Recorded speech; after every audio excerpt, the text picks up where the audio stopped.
RCP Notícias.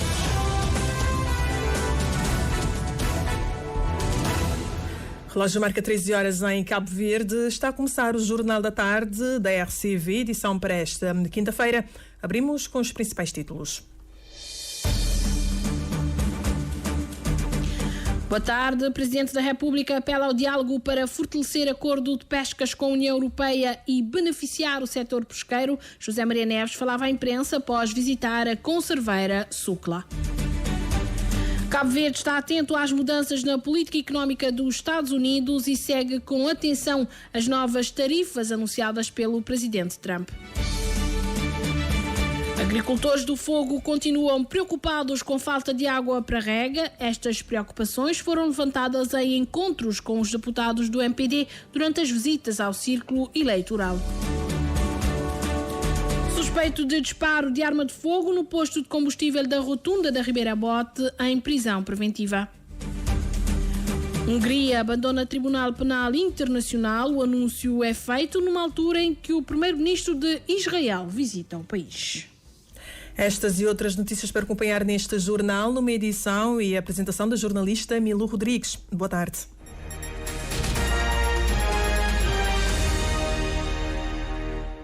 Uma vez mais, boa tarde, seja bem-vindo a este jornal. O Presidente da República pediu um diálogo produtivo entre o Estado e os operadores económicos para introduzir melhorias no acordo de pescas com a União Europeia, visando garantir que os benefícios cheguem a quem atua no setor pesqueiro. Questão que tem a ver com o acordo das pescas com a União Europeia. Os pescadores, os armadores, os industriais acham que há problemas nesse acordo.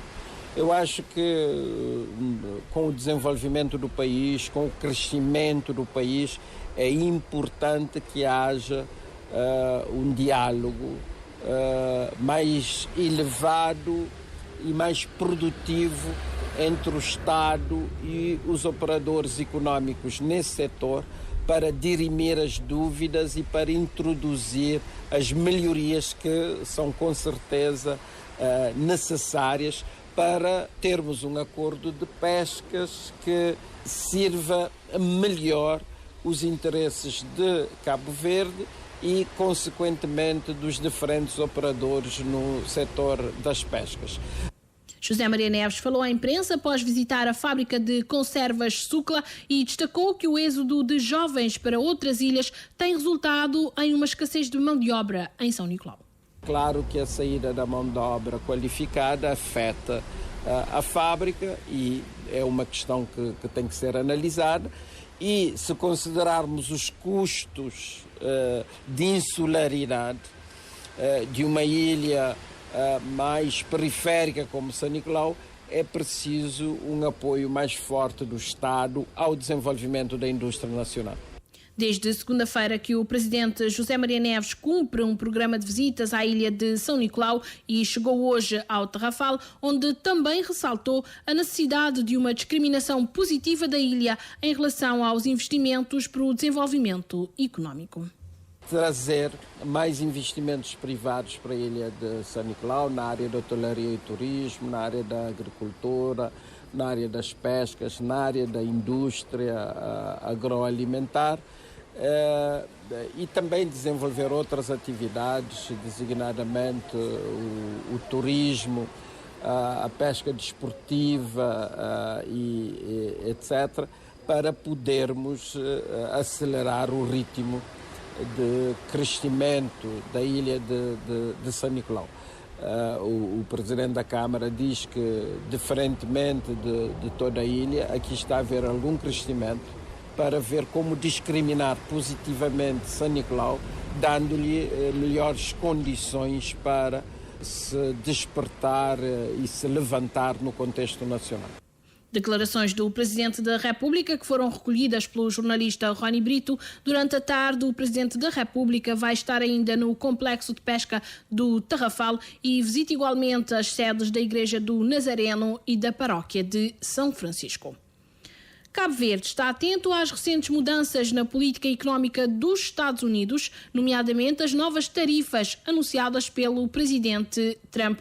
O país, que depende de remessas de imigrantes, monitora de perto o possível impacto destas medidas na economia. Entretanto, o primeiro-ministro expressou preocupação com as incertezas e a imprevisibilidade do cenário económico global, especialmente no que diz respeito às políticas comerciais dos Estados Unidos.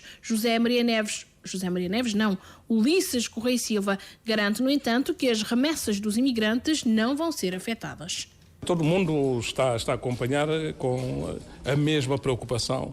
Incertezas, imprevisibilidades, depois a guerra tarifária, depois vai sobrar sempre para algum outro sítio. Não, as tarifas não vão incidir sobre remessas de imigrantes, seguramente. Isto é mais de relações comerciais. Cabo Verde não tem relações comerciais intensas de importação e exportação com os Estados Unidos. Nós podemos apanhar efeitos indiretos, a não ser que os próprios cabo-verdianos que estão nos Estados Unidos fiquem com menos rendimento e fiquem com mais problemas para fazer as remessas, mas não temos, por agora, razões de preocupação. Cabo Verde permanece atento às mudanças na política económica dos Estados Unidos, garante o primeiro-ministro, à margem do lançamento do caderno de educação financeira em Cabo Verde. Este lançamento marca um novo passo na cooperação entre Cabo Verde e Portugal, especialmente no que diz respeito ao acordo cambial. O evento contou com a presença do primeiro-ministro Ulisses Correia e Silva e do governador do Banco de Portugal, Mário Centeno. A reportagem é de Dina Almeida.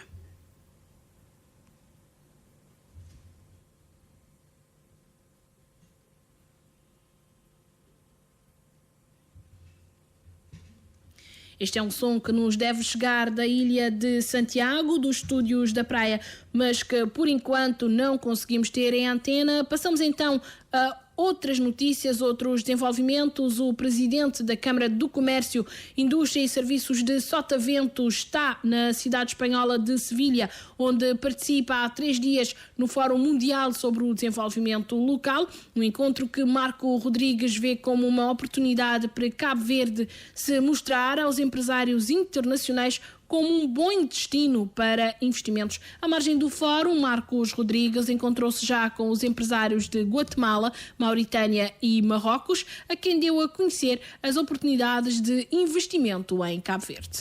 É que passamos uma mensagem clara e inequívoca sobre o nosso desenvolvimento e encorajarmos realmente os investidores internacionais a procurarem Cabo Verde para investir, porque há oportunidades bastante grandes. Deixei claro também nestes encontros a importância da criação de um tecido empresarial nacional forte e robusto, capaz de competir a nível global e o que é que nós estamos a fazer em relação a isso para que isso possa acontecer quanto antes, para que possamos ter uma economia desenvolvida, mas estável. No encontro de Sevilha, que termina esta tarde, participam ainda o presidente da Associação Nacional dos Municípios e da Câmara Municipal dos Mosteiros, Fábio Vieira. A Procuradoria-Geral da República e os escritórios conjuntos do Unicef apresentaram publicamente os resultados da 5ª fase do projeto que visa a tramitação célere dos autos da jurisdição de família e menores e dos dados referentes aos crimes sexuais contra menores em Cabo Verde. Entre as principais conclusões deste estudo está uma redução de quase 4.000 processos na averiguação oficiosa da paternidade, que cai então de 514 casos para 126. A recusa de paternidade continua, no entanto, a ser um grande constrangimento e uma preocupação para ambas as instituições. Esta é uma reportagem do Cândido Fortes, que também vai nos chegar da cidade da Praia dentro de momentos. Vamos então falar de política. Os deputados do Movimento para a Democracia, eleitos pelo Círculo do Fogo, estiveram de visita à ilha com foco no setor agrícola. Filipe Santos e Vanusa Barbosa auscultaram as preocupações dos agricultores. A maioria tem a ver com a falta de água para a rega. Anabela Varela. Após 7 dias de trabalho, os deputados do MPD, Movimento para a Democracia, Filipe Santos e Vanusa Barbosa, eleitos pelo Círculo do Fogo, concluíram a sua visita na localidade de Ramo Inglês, no interior sul de São Filipe. A visita, centrada no setor agrícola, teve como objetivo ouvir as preocupações e sugestões dos agricultores para melhorar o setor. Não obstante os investimentos realizados na mobilização de água e nos projetos hidroagrícolas implementados nos 3 municípios, persistem ainda reclamações quanto à quantidade e à distribuição do recurso. Dos mosteiros tem estado a formar água, tem estado a disponibilizar de forma discriminatória, a favorecer mais um grupo que está revendo a cartilha de quem está fazendo a gestão de água de rega nos mosteiros, que é a Câmara Municipal dos Mosteiros. Igualmente também ali na São Filipe, porque que não houve ali nesse encontro com agricultores, que a água também está a ser distribuída de forma discriminatória. Está a beneficiar pares de gosto, está diz também pessoas que mais mês de água está numa penúria. Em Ramo Inglês, a situação parece sem solução, com denúncias de água insuficiente que já se arrastam há mais de uma década. Nunca por papo, nunca por televisão, nunca por crítica, nunca por nada. Mas ali na Ramo Inglês a área comentar, ali domine. Assim nós está para ali. Estrada nós toda ali, estrada para ali, e era goiabeiro com mangueiro. Ele assim lá, de riba. Os deputados ouviram atentamente os relatos e prometeram levar as questões à tutela e à chefia do governo, a fim de encontrar uma solução definitiva para o problema. Para o governo fazer um grande investimento ali. Até porque todo o furo que tem ali na Zona Sul é equipado com painel solar, que é até para reduzir custos de produção, que é para diminuir o preço de água. Mas só que a água ali na região é distribuída para Água Brava, uma empresa intermunicipal presidida pelo presidente da Câmara Municipal de São Filipe. É uma preocupação, essa pergunta cabe ao presidente do Conselho de Administração de Água Brava responde. Apesar de investimentos do governo, mas por que a água ainda que chega tudo aos agricultores? Quando a nossa dívida é para pagar, porque o Estado que pode deve nenhuma empresa. Por isso, nós trabalhamos com o deputado Vanusa, sinta junto do governo, hoje, coisa que não pode fazer, junto com a Água Brava, coisa que não pode fazer, para agricultores, ter com as águas disponíveis, para ter mais produtividade, mais rendimento, para ter essa família também feliz. É aquele que é o nosso compromisso. Ainda, os parlamentares enfatizaram a necessidade de ampliar a divulgação dos programas de incentivo e financiamento do setor, pois muitos agricultores desconhecem as iniciativas de apoio, modernização e financiamento disponíveis. E passamos então às peças que devem chegar da capital. Esperamos que tenhamos desta vez melhor sorte. Foi lançado hoje na cidade da Praia, num encontro onde esteve presente o primeiro-ministro Ulisses Correia e Silva e o governador do Banco de Cabo Verde. O primeiro-ministro Ulisses Correia e Silva destaca a longa história de cooperação entre Cabo Verde e Portugal, com momentos marcantes como o acordo cambial que permitiu a paridade fixa do escudo cabo-verdiano com o euro. Acordo esse assegura que se traduziu na estabilidade e confiança da economia cabo-verdiana, além de impulsionar as relações comerciais e de investimento com a Europa. Tem sido o fator determinante da estabilidade e da confiança da economia cabo-verdiana. Nós deixamos de ter aqueles fenómenos que existiam antes, de estar a fazer cálculos de câmbios, riscos cambiais, previsibilidade das nossas operações comerciais de investimentos com a Europa. Ganhou um impulso diferente. Para além disso, está associado a um conjunto de critérios de estabilidade macroeconómica, de consideração orçamental, da boa gestão para poder manter a paridade. Portanto, são momentos de facto marcantes que continuam a marcar a economia cabo-verdiana. Por seu lado, o governador do Banco de Portugal, Mário Centeno, também elogiou a cooperação com o Banco de Cabo Verde, classificando-a como única e intensa, o que tem permitido a Cabo Verde projetar-se no mundo com níveis de estabilidade notáveis. É evidente que a peça fundamental, ou uma das peças fundamentais dessa cooperação, é o acordo cambial que temos, que permitiu a ancoragem de muitas variáveis importantes para a vida das pessoas, a inflação, os desequilíbrios externos, a constituição de reservas, capacidade que Cabo Verde tem tido que é extraordinária de uma economia pequena se poder projetar no mundo com níveis de estabilidade que não observamos em muitos sítios. Declarações à margem do lançamento do caderno de educação financeira em crioulo, um exemplo concreto da cooperação entre Cabo Verde e Portugal. O instrumento, que vai estar disponível nas bibliotecas escolares do país, tem como objetivo apoiar os professores e alunos a nível da educação financeira. Ouvimos então a peça da Dina Almeida sobre o lançamento do caderno de educação financeira em Cabo Verde, um projeto conjunto de Cabo Verde com Portugal.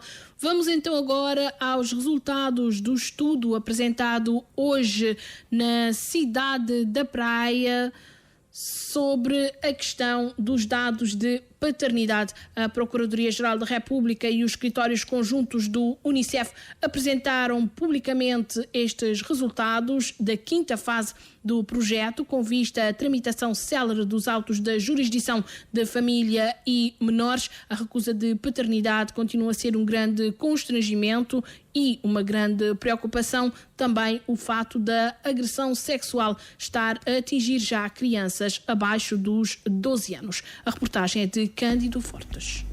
No que diz respeito aos crimes sexuais contra menores, o projeto abarca até agora só a comarca da Praia, que, segundo as entidades envolvidas, é onde está o grosso do problema. Entre os constrangimentos contam-se atrasos nas denúncias, limitação de recursos humanos e insuficiente resposta no que toca à entrega de documentos preponderantes para a validação das denúncias. Mas o que mais preocupa mesmo, frisa o procurador António Andrade, é o aumento da idade do agressor e a diminuição da idade da vítima.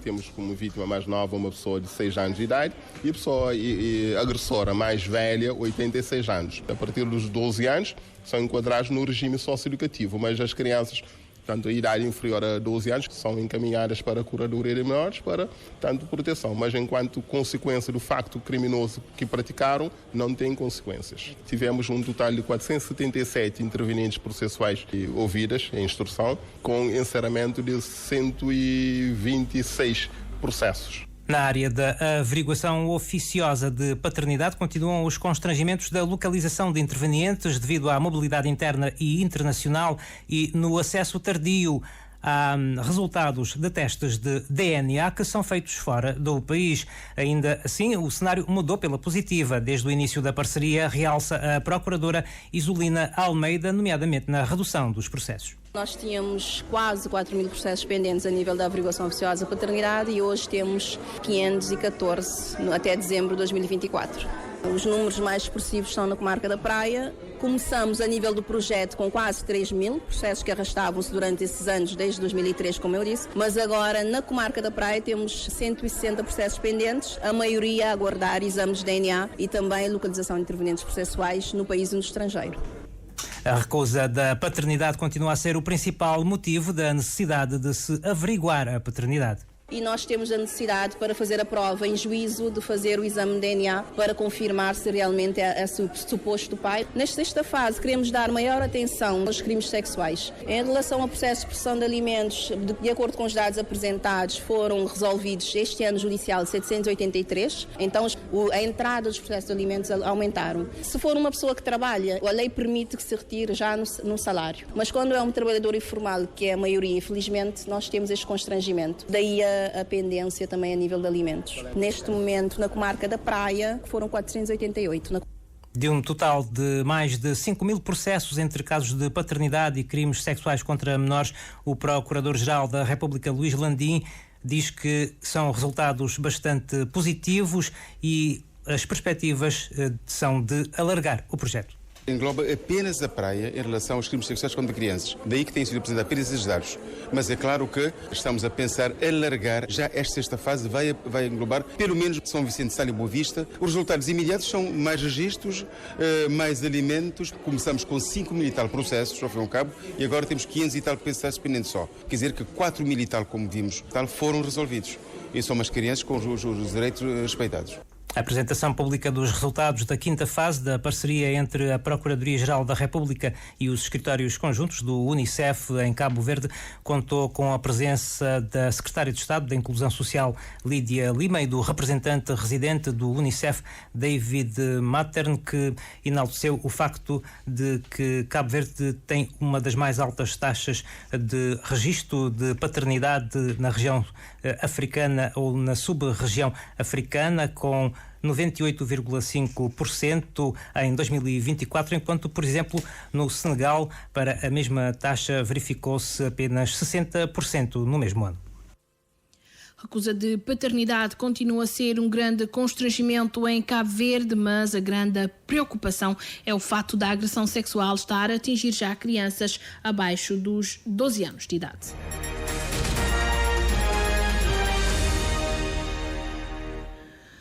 Horas e 20 minutos, este é o Jornal da Tarde. Apesar de não haver ainda uma relação científica entre a morte de 150 aves na Brava, as lâmpadas LED instaladas na Ilha Brava, a ADEC lamenta o ocorrido e compromete-se a introduzir medidas mitigadoras como o ajuste na temperatura da luz e a instalação de defletores. No entanto, esclarece a empresa que a substituição das lâmpadas a vapor de sódio e de mercúrio para as LEDs insere-se no projeto Cabo Verde 100% LED, que é concebido com base nas melhores práticas internacionais. A reportagem é de Joana Lopes.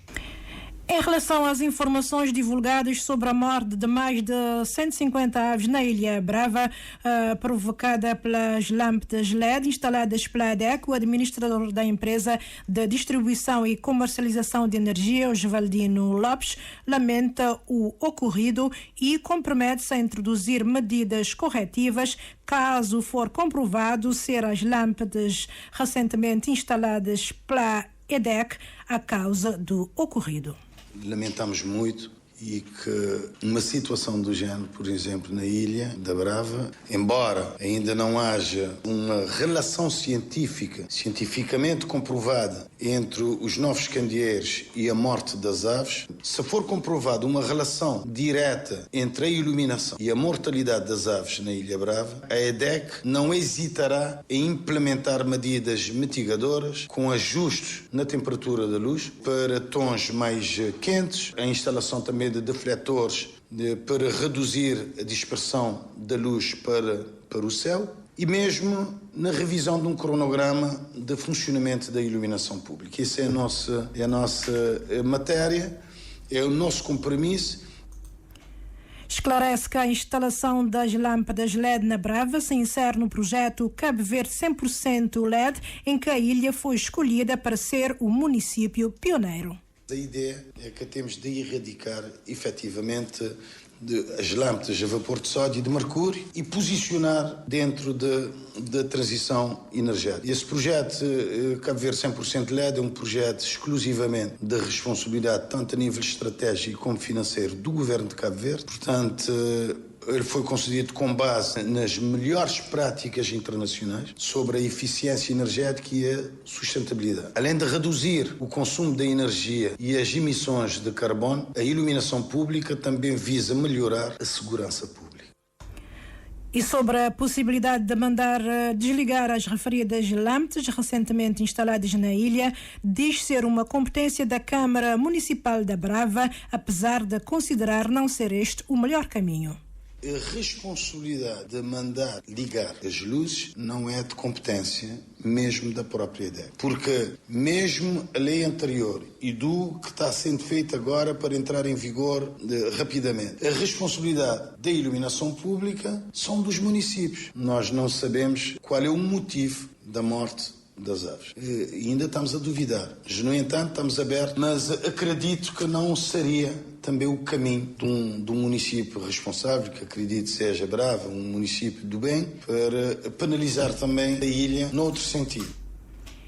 E agora está-se na fase da adjudicação do projeto Cabo Verde 100% LED, ou seja, de Santo Antão a Brava, tendo os ensaios sido feitos em todas as ilhas, conforme rematou o administrador da EDEC, Osvaldino Lopes.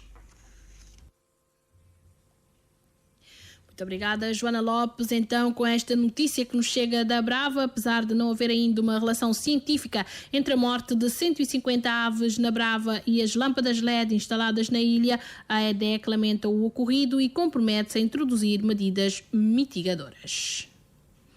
No SAL, assinala-se desde o início da semana o Dia do Bombeiro Aeronáutico. Hoje, a saúde mereceu uma particular atenção. O Moisés Évora esteve a acompanhar as atividades.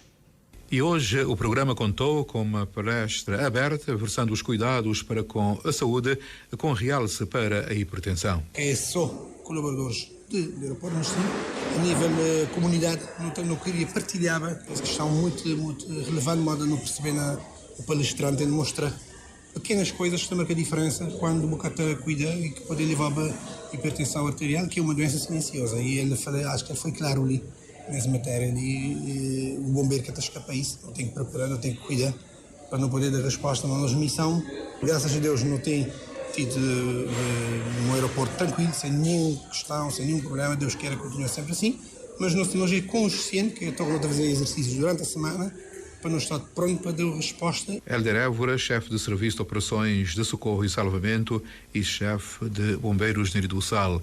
A corporação nasceu a 1 de abril e já vai com 66 anos. Porque havia já necessidade de ter um corpo de bombeiro para responder a passagens de aviões que estavam em escala local ali no aeroporto, que na altura ainda era diante de Força Aérea, e também pelos voos sobretantos, as exigências da ICAO bate a exigir que Cabo Verde tinha que ter esse corpo de bombeiro. Na sequência foi dado formações a primeiros bombeiros, por exemplo, no Sicílio, no Sr. Pedro Brito, portanto, na altura foi 1 de abril de 1959. Daí ficou a data como Dia do Bombeiro Aeronáutico a nível de Cabo Verde. Ser bombeiro aeronáutico é uma grande responsabilidade, no entender do nosso entrevistado. O bombeiro aeronáutico é um bombeiro virado para responder a emergências aeroportuárias e não só.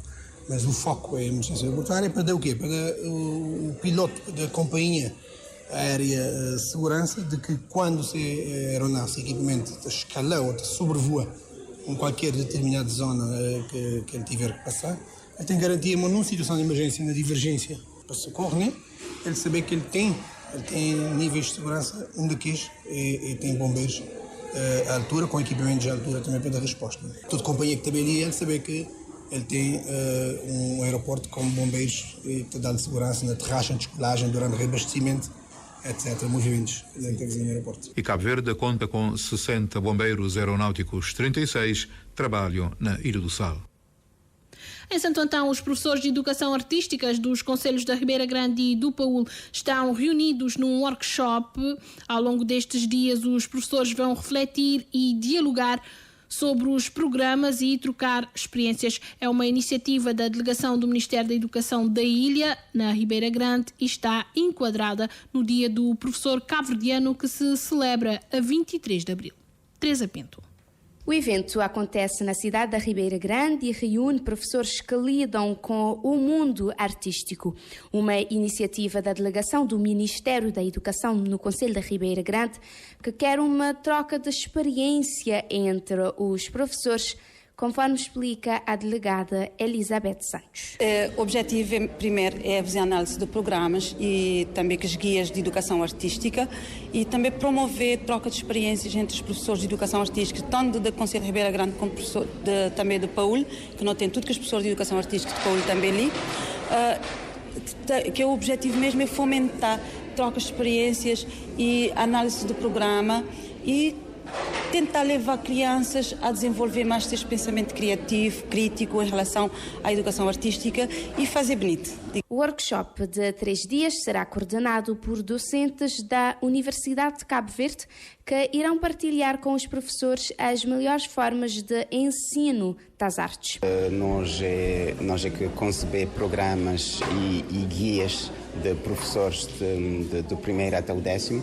Então, este programa, a guia nunca foi partilhado, então não teve uma sessão de partilha sobre forma de manusear manuais, guias e programas e também para fazer planificações da unidade de trabalho dentro das unidades curriculares Manuel Fortes destaca a evolução da educação artística na ilha e o desejo é que a sociedade acompanhe ainda mais os progressos. Não te dá passos, porque antigamente nunca tinham educação artística, mas não tinha mais trabalhos manuais, que estava dentro do ciclo preparatório, mas já hoje não tem educação artística e que te bate ganhar cada vez mais espaço, pessoas te bate compreender mais o que é educação artística, porque antigamente pessoas estão a pensar, eu vou fazer um desenho, vou fazer uma pintura, já vou ter trabalho em educação artística. No entanto, o docente afirma que ainda há desafios que precisam ser superados, dada a importância das artes na sociedade. Sobretudo porque a educação artística ele é que te desenvolve uma sociedade. Se vou querer apostar na educação artística, se vou querer apostar na educação e na educação artística, vou apostar no desenvolvimento de uma sociedade com conhecimento, reflexão, pessoas que te pensar por sua própria cabeça e pessoas também que te agir, uma sociedade mais ativa. O workshop em educação artística enquadra-se nas atividades do Dia do Professor Cabo-Verdiano, que será celebrado no próximo 23 de abril. Falamos agora de liberdade de imprensa, garantir a verdade, proteger os jornalistas e fortalecer a democracia. Este é o tema que a Associação Sindical dos Jornalistas de Cabo Verde propõe para a jornada de reflexão no âmbito do Dia Mundial da Liberdade de Imprensa, um tema que se justifica tendo em conta que, diz o presidente da AJOC, os discursos de intolerância e de ódio contra os jornalistas têm aumentado. A reportagem é de Carlos Santos. Os ataques a jornalistas são hoje cada vez mais uma preocupação à escala global, um fenómeno que decorre da polarização das sociedades e que ganha outros contornos com o advento das redes sociais. Em Cabo Verde há sinais que se intensificaram nos últimos tempos e que podem ameaçar a liberdade de imprensa. Daí explica o presidente da AJOC, Jeremias Furtado, a pertinência do tema. No último ano, principalmente, temos visto vários discursos, vindo alguns inclusive da classe política, a incentivar ataques de ódio, a sugerir agressões físicas contra jornalistas, e pensamos que este é o momento em que devemos todos sentar, refletir e daí tirar algumas ilações de como agir perante essas ameaças à liberdade de imprensa e com sinais claros de tentativa de agressões físicas contra jornalistas. Os ataques contra os jornalistas, segundo Jeremias Furtado, assumem também contornos preocupantes nas redes sociais. Com ataques contra jornalistas, difamações, devassa da vida privada, dentre outros, e por isso que quisemos trazer este tema por acharmos que é um tema atual na realidade cabo-verdiana e que precisa ser debatida, que precisa ser refletida e também dar algumas orientações aos jornalistas menos experientes e também aos jornalistas que estão com algum ano no mercado de como agir perante tentativas de agressões ou ameaças. Liberdade de imprensa, garantir a verdade, proteger os jornalistas, fortalecer a democracia. É este o tema central de uma comunicação que será proferida no dia 2 de maio pelo diretor do Senjor, Centro de Formação de Jornalistas de Portugal, Miguel Crespo. Apesar dos apelos saídos da última reunião da Comissão Política do PSV para que as lideranças das candidaturas exerçam um papel pedagógico junto dos militantes, no sentido de se preservar os valores do partido, o clima de animosidade tem-se mantido nas redes sociais. A constatação é do analista político José António dos Reis, ouvido pela Rádio de Cabo Verde a propósito do comunicado da Comissão Política. Dos Reis considera que o mais difícil vai ser unir de novo o partido depois das eleições para a escolha do novo presidente. Não vai ser fácil costurar a situação de divisão, não é, existente para construir unidade, visando aparecer um partido unido nos próximos confrontos eleitorais. Creio que o pior nisso tudo vai ser o day after, né? O dia seguinte às eleições. Como construir a unidade tendo em conta o que se está a passar agora, não é? Esse é que é o grande problema. Para o analista, a situação que se vive no PSV deve servir de lição quanto à necessidade de se formar os militantes por respeito do pluralismo e da democracia interna. O que está a acontecer nos partidos em Cabo Verde é que sempre que há disputa há esses problemas. E os militantes não estão preparados. Estão preparados, sim, para confronto com o adversário externo e são trabalhados para isso. E quando há disputa interna, levam os mesmos processos, os mesmos procedimentos em termos de disputa interna, o que não pode acontecer. E isso tem a ver com uma formação política e, sobretudo, formação democrática a nível dos partidos.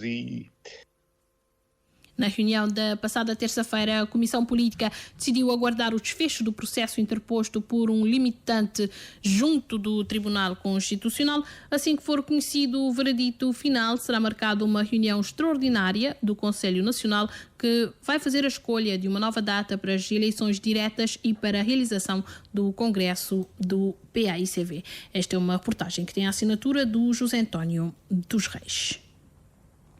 Vamos fechar este jornal com breves internacionais. O governo húngaro decidiu que a Hungria vai retirar-se do Tribunal Penal Internacional. A Hungria diz que vai retirar-se do tribunal no momento em que o primeiro-ministro israelita aterrou em Budapeste para uma visita oficial. Segundo a rádio local, o governo húngaro está a preparar-se para fazer esta retirada de imediato. O chefe do gabinete do primeiro-ministro húngaro afirmou ser inaceitável que o Tribunal Penal Internacional, que começou por ser uma iniciativa honrosa, se tenha transformado num órgão político, conforme demonstra o mandato de captura emitido contra o primeiro-ministro de Israel. O Tribunal Penal Internacional tem emitido mandados de detenção por alegados crimes contra a humanidade a vários líderes mundiais. No Haiti, um protesto contra a crescente violência dos gangues se transformou no caos quando indivíduos armados dispararam contra a polícia. Os manifestantes inicialmente reuniram-se pacificamente e exigiam que o governo restabelecesse a segurança.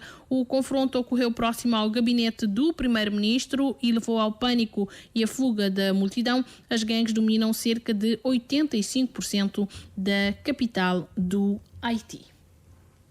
13h36 é o ponto final nesta edição do Jornal da Tarde. E recordemos os títulos, Mila Rodrigues.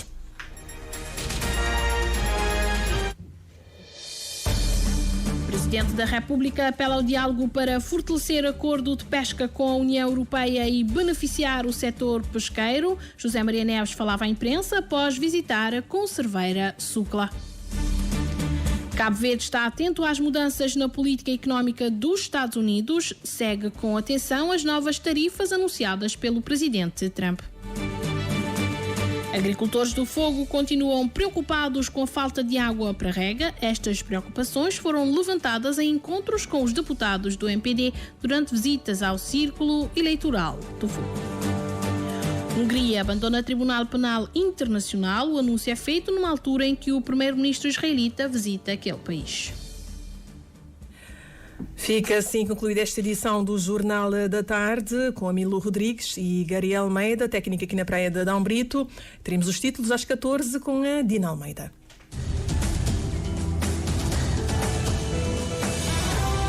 Mais informações em www.rtc.cv e na aplicação RTC Mobile. RCV, o rigor da notícia e o melhor da informação a cada hora. 39 minutos, seguimos com o nosso corredor publicitário. Publicidade. Com o serviço saldo internacional de Alô, você pode ganhar um iPhone 15 Pro Max. Recebe saldo estrangeiro a partir de 1000 escuro e entra automaticamente no sorteio de um iPhone 15 Pro Max por semana. Partilhe as novidades com família e amigos no estrangeiro e Flastas mandou saldo. Um de cada iPhone pode ser de bom. Promoção válida de 13 a 16 de abril. Alô e tudo muda.